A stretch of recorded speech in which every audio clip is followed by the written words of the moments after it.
শুনেন, আপনাদেরকে তো এই দেশের আমরা যারা নেতারা আছি তারা তো সারা জীবন খালি বিষ খাওয়াই মারছে, এবার কিছু মিঠা খাওয়াইয়া মারতে চাই। সারা জীবন তো করছে, ভোটের সময় আইডিয়া করছে যে মিঠা দিব, এই দিব, সেই দিব, আর ভোটটা লইয়া গেলে তো আর বিষ ছাড়া আর কিছু দেই না। এই জন্য আমি সিদ্ধান্ত নিচ্ছি সাহেব যেন আমার বিষ এরারে না খাওয়ায়, বাড়িতে কিছু একটু মিঠা খাওয়াই আমার দেশে।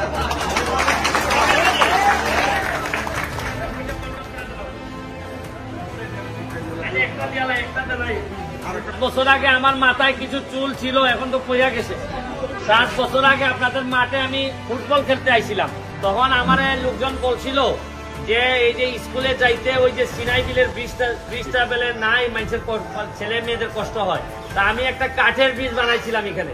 পরে কাঠের ব্রিজটাও ভাঙলো, একটা পাকা ছোট ব্রিজ বানাইছিলাম, এটাও ভাঙলো। পরে সরকার বড় ব্রিজ বানাই দিল।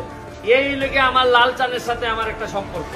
এরপরে বিভিন্ন সময় নির্বাচনের সময় আইসি, বিভিন্ন লোকের পক্ষে, নৌকার পক্ষে আপনাদের জন্য ভোট চাইছি আপনাদের কাছে। এই যে শুরু করছিলাম ব্রিজ বানানো, এখন পর্যন্ত খালি চুনারঘাটে আমি 48টা ব্রিজ বানাইছি এখন পর্যন্ত। এত যে ব্রিজ বানাইলাম, একটা হাততালি দিতাই না নি?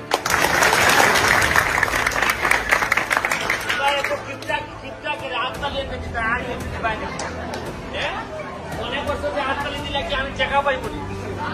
চেকা তো পাইতাম না, এমনি একটু আনন্দ লাগলো যে ভালো কাজ করছি, একটু আনন্দ লাগলো, একটা মানুষ হাততালি দিল।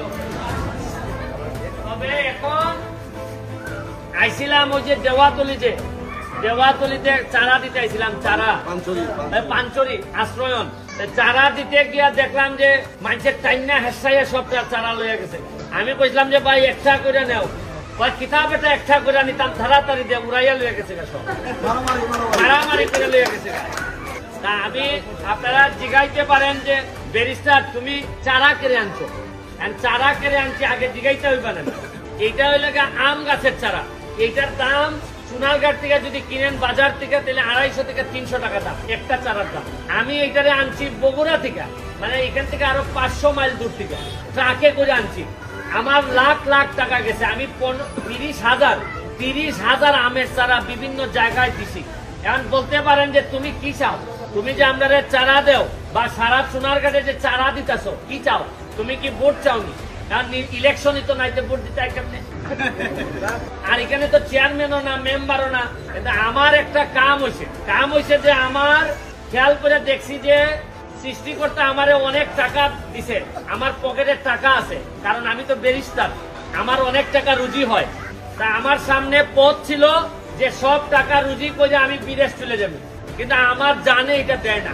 আমার একটু সমস্যা আছে, মাথায় মনে করেন একটু প্রবলেম আছে। আমার খালি মনে হয় যে আমি আমার ছেলে মেয়েরে খালি ভালো রাখবো, আর আমার এলাকার সব মানুষ এইভাবে কষ্টে থাকবো, এইটা হইতে পারে।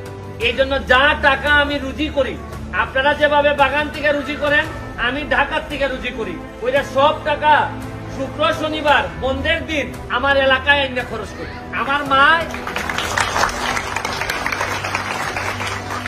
মা আমেরিকা থাকে, আমার বউ বাচ্চা আমেরিকা থাকে। এরা আমারে প্রত্যেক দিন সকালে কয় এই মরার এখানে কেড়ে থাকছো, আইসা যে আমেরিকা, বাংলাদেশে আর থাকা লাগতো না। আমেরিকাতে তো আপনারা জানেন যে অনেক কিছু আছে, কিন্তু আমার আর জানে দেয় না। আমার ভালো লাগে আপনাদের সাথেই থাকা। আমি তো বড় হয়ে গেছি, বয়স হয়ে গেছে, আর বেশি দিন তো বাঁচতামও না। আর না হয় 15 বছর বাঁচবো। 15 বছর বাঁচার লেগে এত তাড়াহুড়া করে লাভ নাই, নিজের মানুষের সাথে থাকতেই মরে দিতে চাই। আমি আপনাদেরকে এই চারাগুলার কারণ বলি, কি কারণে আমের চারা আনছি। আমি তো কাঁঠালের চারাও আনতে পারতাম। আমি সিদ্ধান্ত নিছি যে এত চারা আনবো, এই কিছুদিনের মধ্যে 1 মাসের মধ্যে 30,000 আমের চারা আনছি, যেটার দাম হইল 15 লাখ টাকা দিয়ে আনছি এই চারাগুলা। আমি সিদ্ধান্ত নিছি, কথা দিছি। আমার মা ছোটবেলায় মনে আছে, একটা আম কাটটা আমারে কইতো যে তুই বড়াটা খা, আর তোর বোন যে এই সাইডেরটা দে, ওই টুকরাটা তোর বোন দে। মানে আমাদের তো এই এলাকায় তো আম এত বেশি হয় না। আমি সিদ্ধান্ত নিছি, আমি যে অভাব পাইছি, আমাদের যে ছেলে মেয়েরা আছে, এত আম গাছ লাগাইবো, আমাদের ছেলে মেয়েরা যেন কোনো অভাব না করে। আমি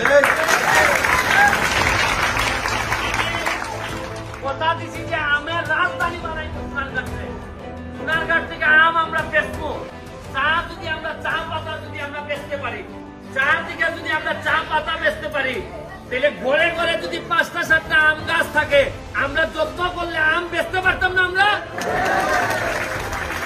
আমি সব বাগানে দিছি, সবগুলা চা বাগানে আমের গাছ দিছি।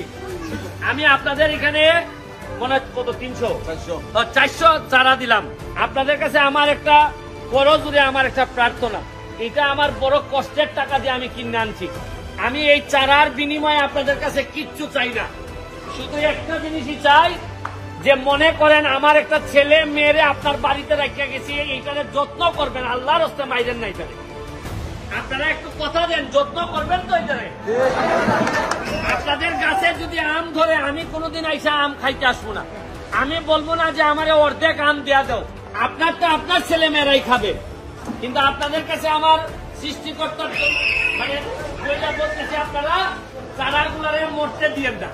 যখন শুকনার সময় আইব তখন কষ্ট করে একটু পানি দিয়ে। আমি এখন আপনাদেরকে দেখাইতেছি এই চারাটা কিভাবে রোপণ করবেন। এই একটা চারা নো,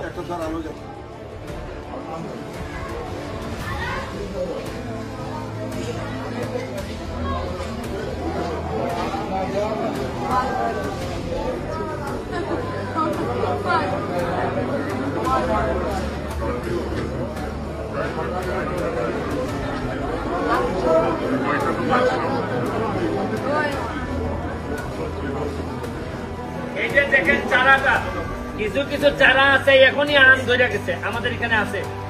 এটা আগামী বছরে আপনার চারা আম ধরবো। এটারে বলে কলমি চারা, এই জন্য এটার দাম নেয় বেশি। আপনারা কেমনে রোয়াইবেন দেখ জায়গায়, এই যে পলিথিনটা আছে না, এইটা কাটতে ফেলতে, কিন্তু পলিথিন ছাড়া সই রোয়াইবেন নি, দিলে তো এই জ্বর আর বড় হইতো না। এটারে একটা কিছুতে কাটবেন, কাটতে এটা ফালাই দিবেন, ফালাই দেওয়া মাটিতে এই একটু পর্যন্ত মাটি দিবেন নাকি না, একটু পর্যন্ত মাটি দিবেন। একটু পর্যন্ত মাটি দিলে মরে যাবে, এই একটু পর্যন্ত মাটি দিবেন, দিয়া একটা কাঠের টুকরা দিয়ে বান্ধা রেখে দিবেন যাতে না পড়ে। এই লেগে আপনার কাজ। আর ওই লেগে পানি যখন থাকবে না তখন একটু পানি দিবেন, আর কিচ্ছু লাগবে না। এই গাছই আপনারে অনেক বেশি আম, এটা আম রূপালী আম, অনেক মিষ্টি আম হইব।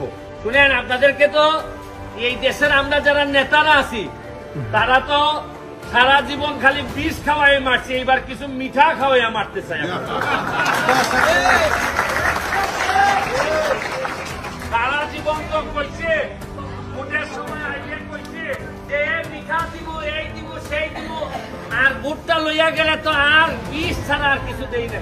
এই জন্য আমি সিদ্ধান্ত নিচ্ছি, সে না আমার বিষ এরারে না খাওয়ায়, বাড়িতে কিছু একটু মিঠা খাওয়াইয়া মারতে চাই। শুনেন, আপনাদেরকে তো এই দেশের আমরা যারা নেতারা আছি তারা তো সারা জীবন খালি বিষ খাওয়াই মারছে, এইবার কিছু মিঠা খাওয়াইয়া মারতে চাই। সারা জীবন তো কইছে, ভোটের সময় আইলে কইছে যে মিঠা দিব, এই দিব, সেই দিব, আর ভোটটা লইয়া গেলে তো আর বিষ ছাড়া আর কিছু দেই না। এই জন্য আমি সিদ্ধান্ত নিচ্ছি, সাহেব যেন আমার বিষ এরারে না খাওয়ায়, বাড়িতে কিছু একটু মিঠা খাওয়াইয়া মারতে চাই।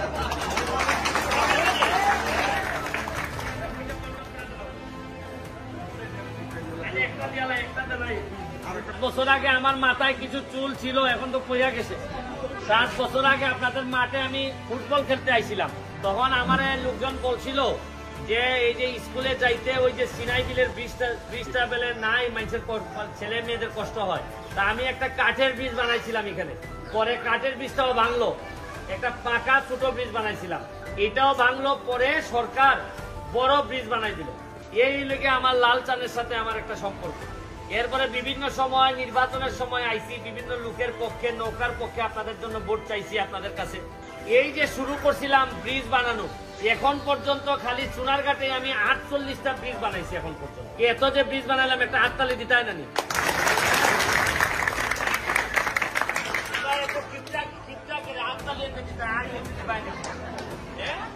অনেক বছর যে হাততালি দিলে কি আমি টাকা পাই বলি?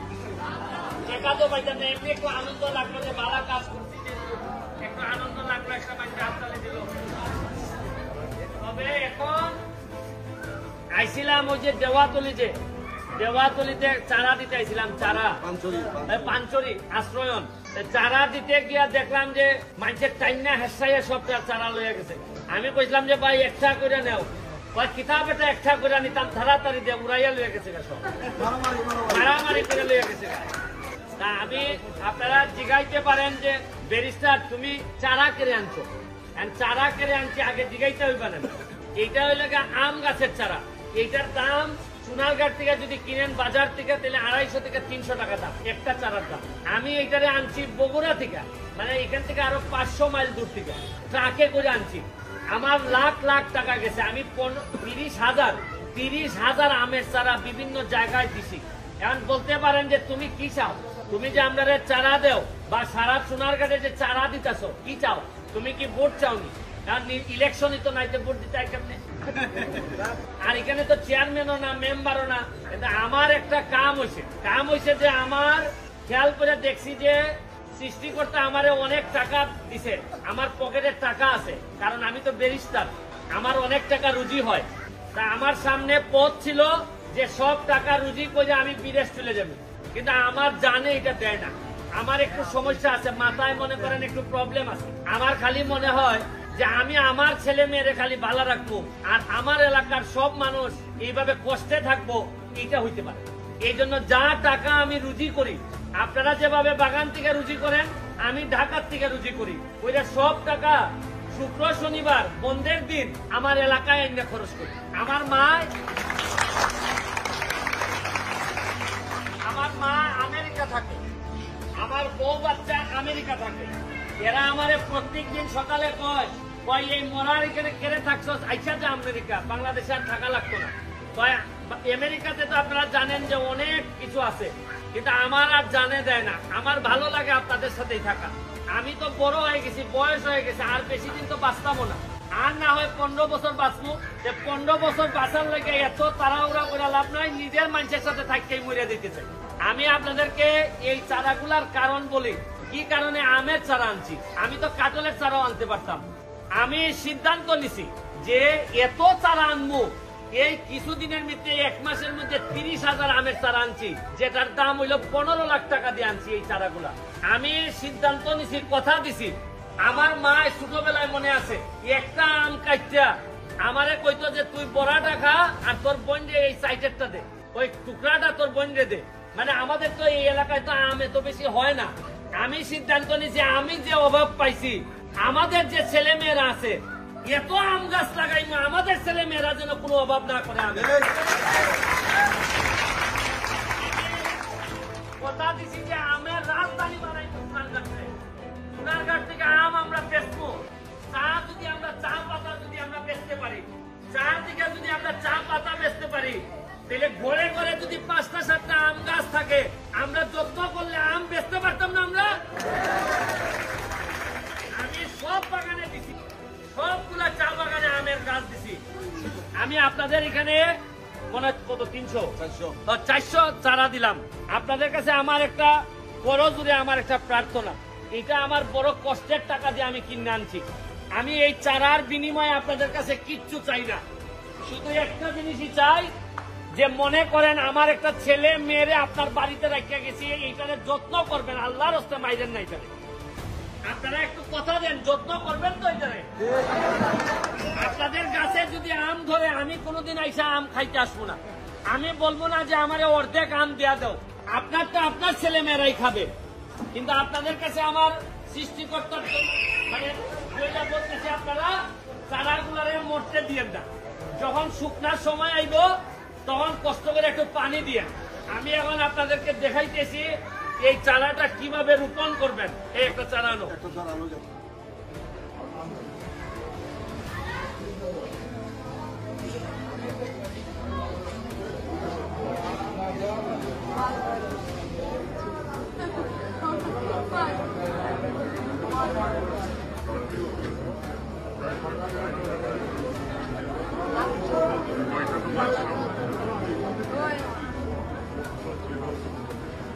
এই যে দেখেন চারাটা, কিছু কিছু চারা আছে এখনই আম ধরে গেছে, আমাদের এখানে আছে। এটা আগামী বছরে আপনার চারা আম ধরবো। এটারে বলে কলমি চারা, এই জন্য এটার দাম নেয় বেশি। আপনারা কেমনে রোয়াইবেন দেখ জায়গায়, এই যে পলিথিনটা আছে না, এইটা কাটতে ফেলতে, কিন্তু পলিথিন ছাড়া রোয়াইবে, সই রোয়াইবেন নি। দিলে তো এই জ্বর আর বড় হইতো না। এটার একটা কিছুতে কাটবেন, কাটতে এটা ফালাই দিবেন, ফালাই দেওয়া মাটিতে এই একটু পর্যন্ত মাটি দিবেন নাকি না, একটু পর্যন্ত মাটি দিবেন। একটু পর্যন্ত মাটি দিলে মরে যাবে, এই একটু পর্যন্ত মাটি দিবেন, দিয়া একটা কাঠের টুকরা দিয়ে বাঞ্জা রেখে দিবেন যাতে না পড়ে। এই হলো আপনার কাজ। আর ওই লোক পানি যখন থাকবে না তখন একটু পানি দিবেন, আর কিচ্ছু লাগবে না। এই গাছই আপনারে অনেক বেশি আম, এটা আম রূপালী আম, অনেক মিষ্টি আম হইব। শুনেন, আপনাদেরকে তো এই দেশের আমরা যারা নেতারা আছি তারা তো সারা জীবন খালি বিষ খাওয়াই মারছে, এইবার কিছু মিঠা খাওয়াই মারতে চাই। সারা জীবন তো কইছে, ভোটের সময় আইলে কইছে যে মিঠা দিব, এই দিব, সেই দিব, আর ভোটটা লইয়া গেলে তো আর বিষ ছাড়া আর কিছু দেই না। এই জন্য আমি সিদ্ধান্ত নিচ্ছি, সে না আমার বিষ এর না খাওয়ায়, বাড়িতে কিছু একটু মিঠা খাওয়াই